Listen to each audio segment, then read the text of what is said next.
At first glance, these may all just look like parts of a tree, except one of them is a little bit more than that. If you zoom in, you'll notice there's actually a bird perfectly camouflaged against this tree. This is the potoo, and despite its goofy look, it's actually one of evolution's strangest success stories because it looks like nothing else alive today. But the thing is, the potoo didn't end up looking like this by accident.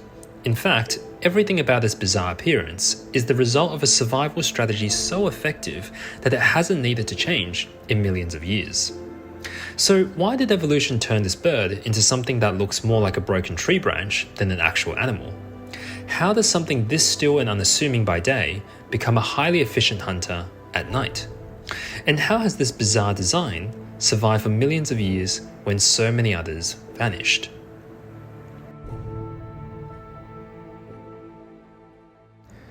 Potoos are a small group of nocturnal birds found across Central and South America. There are several species, which we'll get to a little bit later, but they all share the same bizarre survival strategy of looking like a tree branch. During the day, they perch on exposed branches or old stumps, remaining perfectly still with their eyes half closed until they're almost indistinguishable from the wood they're sitting on. Depending on the species, potoos range from about the size of a small dove to nearly the size of a crow, with the largest, the great potoo, reaching almost 60 centimeters from head to tail. They have very distinct features, including an abnormally large head, massive eyes, and a huge gaping mouth it uses to catch insects. They prefer to live in tropical and subtropical forests, especially lowland forests and forest edges, where scattered trees, old stumps, and exposed branches give them plenty of places to camouflage against during the day. While at night, when the forest comes alive and there is an abundance of insects, they use that opportunity to hunt. And this brings us to the real mystery, which is why do they look so weird and different from every other animal out there? The truth is not as simple as just camouflage. See, nature isn't a stranger to camouflage. Plenty of animals do that, from octopuses to lizards or stick insects, but for them, it's one defensive strategy amongst many. But what makes the potoo different is that camouflage isn't one of its defensive strategies, it's its only defense. Unlike most birds, potoos don't build nests, they don't fight, they don't mob together against predators, and they don't even hide inside foliage. They perch themselves on an exposed stump, sit completely out in the open, and just hopes the world simply doesn't notice them. And because evolution really likes this animal for some reason, it pushed its camouflage far beyond just good and into something almost uncanny. See, the feathers mimic tree bark so precisely that the pattern even imitates tiny cracks in decaying wood. Their posture stretches them into a perfect vertical line, which is incredibly rare in nature. Even their face evolved a strange ridge above their eyes, which makes it look less like a head and more like a broken branch, especially when their eyes are closed. But the weirdest part is hidden in their eyelids.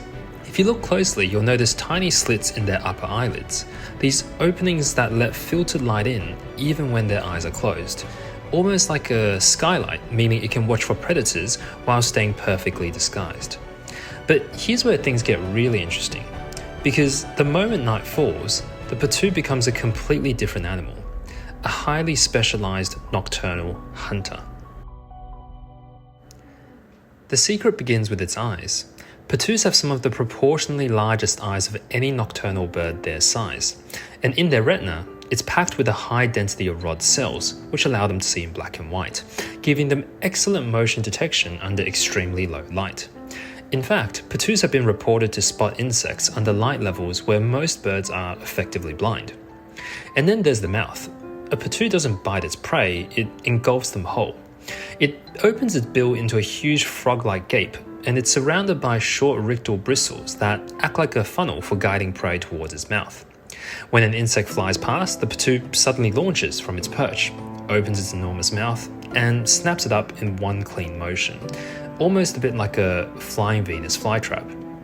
This might not sound like anything special at first, but compared to other birds that rely on longer chases or having to actively search for food, the potoo has one of the most energy-efficient hunting strategies in the bird world. And for a species that avoids movement at all costs, efficiency is everything. But here's the part that genuinely shocked me. See, the potoo hasn't just been around for 5 or even 10 million years. They've existed for over 35 million years, and fossil records show that they've looked astonishingly similar to the species alive today. To To put that into perspective, potoos were already ancient before the first saber-toothed cats ever appeared. Those famous predators only show up around 25 million years ago, while potoos had already been perfecting the same design for millions of years at that point.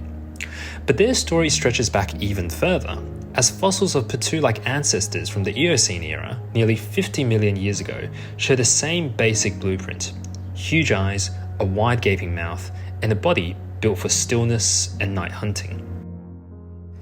Today, there are 7 species of potoo across Central and South America, and despite living in different ranges and evolving in slightly different environments, they all look and behave almost the same. 7 species, but one singular design. In evolutionary terms, that's extraordinary, where most animals diversify by taking on new behaviors or different survival strategies. The potoos stayed almost identical. And all of this begs the question, how did this weird design survive when so many other species who are faster, stronger, or more intimidating vanish? And the answer is surprisingly simple, because the potoo's design is already perfect, or perfect for what they want to do.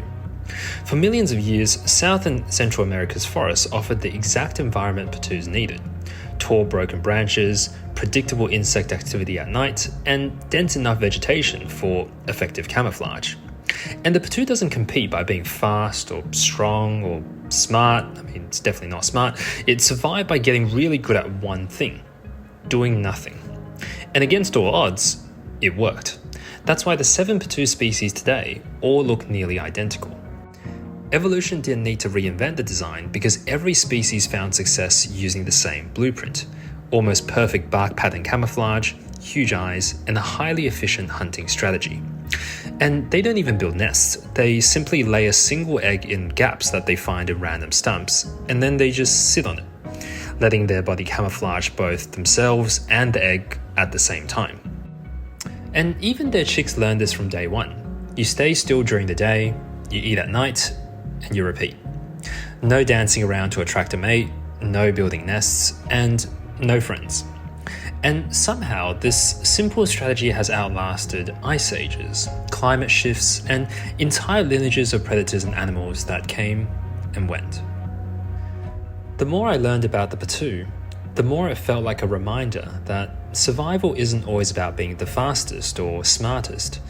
The potoo doesn't fight, it doesn't try to impress anyone, it just exists, perfectly shaped for a world it understood long before we even arrived.